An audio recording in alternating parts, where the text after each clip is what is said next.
अस्सलामुअलैकुम, आप देख रहे हैं होराइजन न्यूज़ HD। खबर शामिल करते हैं साहिवाल से। दुनिया इस्लाम की अजीम दीनी दरसगाह जामिया फरीदिया साहिवाल के 61वें 2 रोज़ा सालाना जलसा तकसीम असनाद व इज्तिमाई दुआ की तैयारियां अरूज पर हैं।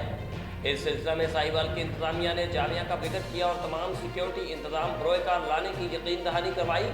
और किबला डॉक्टर मुफ्ती पीर मोहम्मद मजहर कबीर शाह मोहतरम व शेखुल हदीस जामिया फरीदिया की सरपरस्ती में जामिया की इंतजामिया ने भी तमाम हुकूमती SOP पर अमल करने की यकीन दहानी करवाई।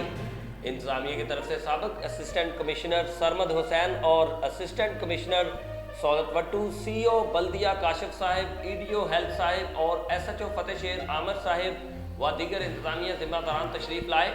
मौजूद मेहमानों को जामिया की तरफ से पुरतकल्लफ इशाइया भी दिया गया। रिपोर्ट महबूब चौधरी, सरपरस्त आला, होराइजन न्यूज़ HD। मज़ीद खबरों और अपडेट्स के लिए हमारे YouTube चैनल को सब्सक्राइब करें, बेल आइकॉन को प्रेस कर दें और हमारे Facebook पेज को लाइक कीजिए।